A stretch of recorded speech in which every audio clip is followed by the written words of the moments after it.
ये वीडियो जो मैं IDCW वाली स्कीम्स आपको बताता हूँ जहाँ पे मंथली अच्छा खासा विड्रॉल देते हैं म्यूचुअल फंड स्कीम्स, उसकी अगली किस्त है ये वीडियो। और डेफिनेटली आपको और वीडियोस ऐसे चाहिए तो वीडियो को लाइक करके अपना सपोर्ट दिखाओ। वीडियो को लाइक करोगे तभी मैं ऐसी और वीडियोस बनाऊंगा, नहीं तो ज्यादातर लोग इस तरीके की वीडियो ना बनाते हैं और ना ही ज्यादातर लोग इसकी जानकारी देते हैं और ना देखते हैं ज्यादातर लोग। तो IDCW स्कीम्स का पहले ही सब कुछ मैंने बता चुका है कि ये टैक्सेशन की तरह किस तरीके से हेल्पफुल है। अगर किसी की इनकम लेस देन 12 लाख है तो मतलब 5-6 लाख कमा रहा है तो IDCW में इन्वेस्ट करता है तो टैक्स बेनिफिट उसको मिलता है। नाम भी बताऊंगा स्कीम का, लेकिन नाम देखकर आप जज पहले से ही नहीं कर लेना। मतलब बुक का कवर देख के बुक को जज नहीं करना है कि नाम ये है तो स्कीम खराब ही होगी या स्कीम अच्छी ही होगी, ऐसा नहीं समझना है। मैं ऐसी स्कीम के बारे में आपको बता रहा हूं जिसने पिछले 10 सालों में सिर्फ और सिर्फ 12.65% का रिटर्न बना के दिया है। 7 इयर्स में पिछले सिर्फ 11.62% का रिटर्न है। पिछले 5 इयर्स में 10% का रिटर्न है। पिछले 3 इयर्स में 10.36% का रिटर्न है और पिछले 2 साल से ऑलमोस्ट रिटर्न नहीं बनाया है, इसकी नहीं बनाया है। 3 साल पहले जिसने इन्वेस्टमेंट इसके अंदर किया था अभी भी उसका 10% का सालाना रिटर्न है, जो कि इसका IDCW नहीं, नॉर्मल वाला में जो इन्वेस्ट कर रहा है उसका अभी भी सालाना रिटर्न 10% का है। लेकिन जिसने 2 साल पहले इन्वेस्ट किया 2.5% का उसको रिटर्न दिख रहा होगा अपनी इन्वेस्टमेंट पे, और 1 साल पहले जिसने इन्वेस्ट किया था 4.5% के आसपास वो निगेटिव में होगा इस फंड के अंदर। बट फिर भी दिख रहा है इतना इतना बुरा परफॉर्मेंस क्यों है, इसके बारे में वीडियो के लास्ट में बताऊंगा कि परफॉर्मेंस इतना बुरा क्यों है। बट इस तरीके की परफॉर्मेंस के बावजूद इसका कैश फ्लो कितना ज्यादा स्ट्रांग है वो मैं आपको दिखा देता हूं। तो ये जो स्कीम है ये 2017 से लगातार विड्रॉल प्रोवाइड कर रही है अपने इन्वेस्टर को, एंड स्कीम का नेम है सुंदरम एग्रेसिव हाइब्रिड प्लान का जो IDCW मंथली वर्जन है। Sundaram aggressive hybrid fund IDCW plan. चलिए, इसका अगर पिछले 1 साल का, अगर आप 1 साल में कोई पैसा नहीं बनाया ना, फिर भी कैसे ये दे पा रहा है इन आउटफ्लो जो डिविडेंड है वो भी बात करेंगे। तो पिछले 1 साल में जहां पे रिटर्न नहीं बना है वहां पे भी इसने 11% का इनकम प्रोवाइड किया है। 11% 1 साल में पिछले इसने प्रोवाइड किया है इनकम, मतलब ऑन एन एवरेज 1% से थोड़ा सा ही कम है महीने का। चलिए, पिछले 3 सालों में सालाना हर साल ऑन एन एवरेज 11% का रिटर्न दिया है, डिविडेंड दिया है, रिटर्न नहीं डिविडेंड। 11% ऑन एन एवरेज सालाना हर साल पिछले 3 साल में।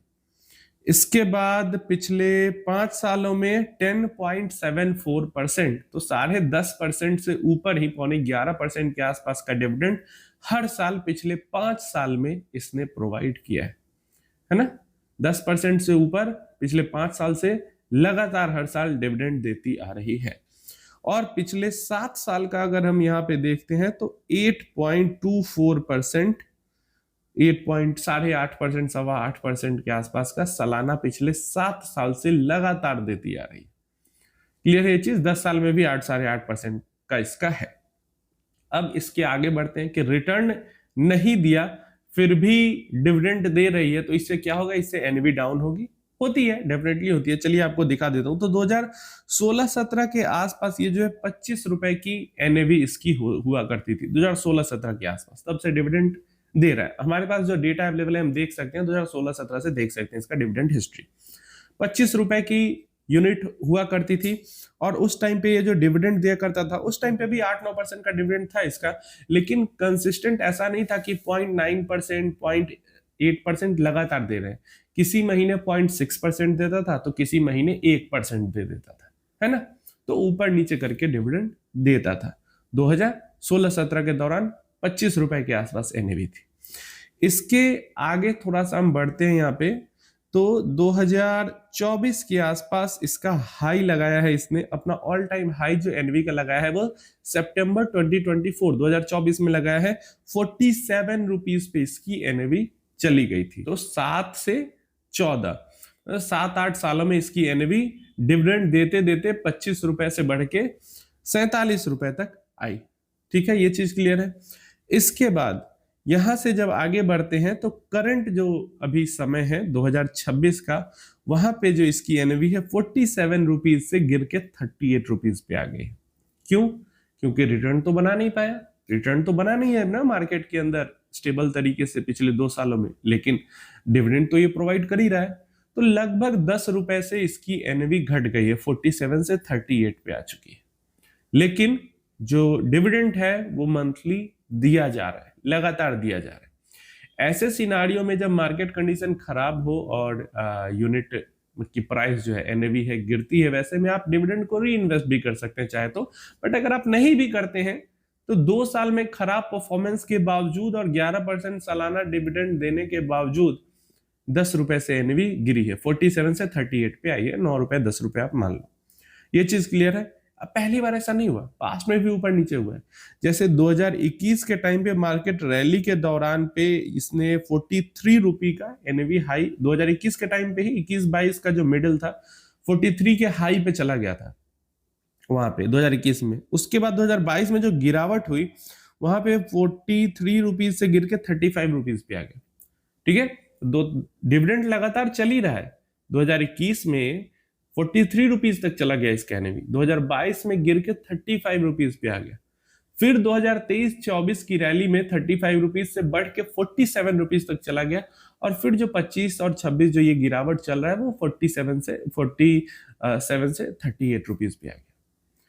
तो यही चीज यहाँ पे इसका जो है चल रहा है। एनएवी की प्राइस ऊपर नीचे रह रही है, लेकिन इसका जो डिविडेंड है वो बहुत ज्यादा यहाँ पे कंसिस्टेंटली पे आउट हो रहा है। तो इस म्यूचुअल फंड ने 2016 से जो डिविडेंड देना शुरू किया है, इसने बीच में 2020 को स्किप किया है। 2020 में जनवरी से ही ये डिविडेंड नहीं दिया है नवंबर तक, दिसंबर से फिर से इसने डिविडेंड देना शुरू कर दिया। अब ये लोग भाप गए थे कि ऐसा कुछ गिरावट होने वाला है या जो भी रीजन हो, लेकिन यही होता है, जो परेशानी होती है वो मैं बता देता हूं।